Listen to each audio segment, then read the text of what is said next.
오늘 아침을 여는 말씀은 이사야 39장 1절에서 2절 말씀입니다. 그때에 발라단의 아들 바벨론 왕 무로닥 발라단이 히스기야가 병 들었다가 나았다 함을 듣고 히스기야에게 글과 예물을 보낸지라.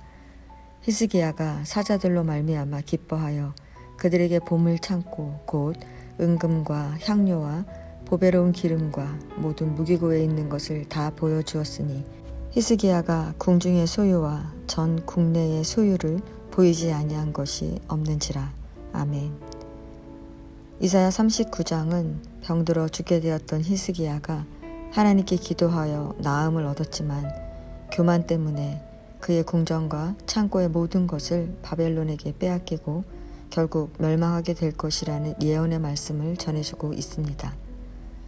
본문 1절은 그때에 라고 시작합니다. 당시 히스기야는 아수르의 침공을 막아냈을 뿐 아니라 죽을 병에서 치유받았고 해 그림자가 물러가는 놀라운 경험의 여운이 가시지 않은 상태였습니다. 그때에 바벨론 왕이 보낸 서신과 예물을 받게 된 것입니다. 이는 아수르를 막아낸 히스기야에게 경의를 표하는 행동이었습니다.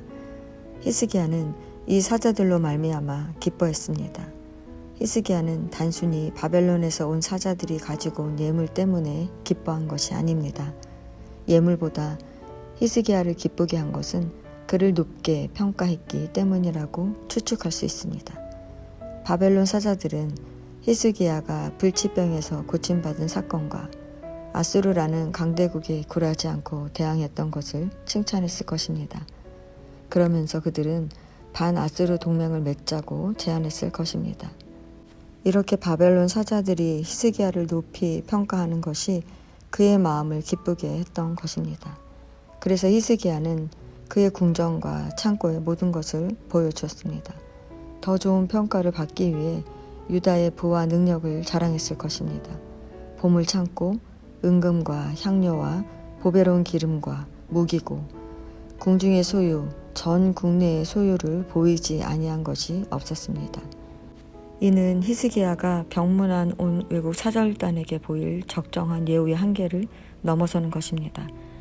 그가 궁중은 물론 궁중 밖의 모든 것을 다 보여준 것은 자신이 경제적으로나 군사적으로 얼마나 부강한지를 자랑하고 싶은 심리 때문이었을 것입니다.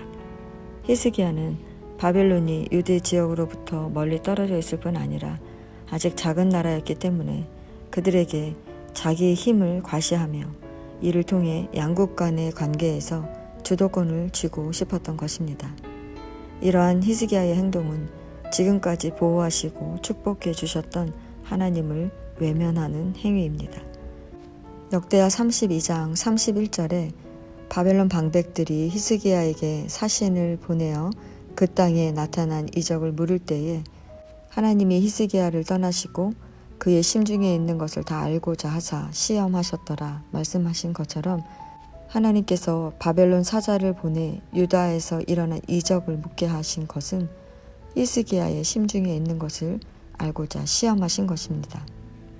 그런데 놀라운 하나님의 은혜를 경험했던 믿음의 사람 히스기야도 자신을 높이는 말에 무너지고 말았습니다. 사단의 유혹에 넘어진 히스기야의 마음에는 더 이상 하나님이 계시지 않았습니다. 오직 히스기야 자신만 남아 있었습니다. 그래서 하나님은 조상들이 쌓아둔 모든 것이 바벨론으로 옮긴 바 되고 남을 것이 없으리라고 말씀하십니다. 내게서 태어날 자손 중에서 바벨론 왕궁의 환관이 되리라며 하나님의 축복이 끊어질 것을 말씀하십니다. 히스기야는 왜 이렇게 추락하게 되었을까요? 하나님을 의지하지 못하게 하는 사단의 유혹 때문입니다. 이사야 38장 6절을 보면 하나님이 히스기야의 병을 고쳐주시겠다고 응답하실 때 아수르의 손에서도 벗어나게 해주실 것을 약속하셨습니다. 따라서 히스기야가 자기를 자랑하며 바벨론과 군사 동맹을 맺음으로 자국의 안위를 도모하는 것은 그 자체가 하나님에 대한 불신앙적 행위라 할 수 있는 것입니다. 심각한 위기 가운데서도 절망하지 않고 간절히 부르짖던 기도의 사람 히스기야가 놀라운 이적을 체험한 후에 자기 자랑을 일삼고 불신과 죄악의 자리에 들어서는 것은 이해하기 어려운 일입니다. 그러나 이것이 우리의 모습인 것입니다. 우리는 조금만 방심하고 마음을 놓으면 죄악의 세력에 사로잡혀 그릇 행할 수밖에 없는 연약한 존재입니다. 우리는 오직 신실하신 하나님만 의지하며 살아가야 하는 것입니다. 성도 여러분, 본문은 은혜를 체험하고도 교만과 불신앙으로 넘어지는 연약한 우리의 모습을 보게 합니다. 우리는 아무리 기적을 체험하고 은혜를 받았다고 할지라도 방심하면 추락할 수 있다는 사실을 기억해야 합니다. 사탄의 유혹은 성도의 삶이 어렵고 힘들 때만 찾아오는 것이 아닙니다. 사탄은 수단과 방법을 가리지 않고 성도를 공격하기 위해 준비하고 있기 때문에 우리는 한순간도 방심할 수 없습니다.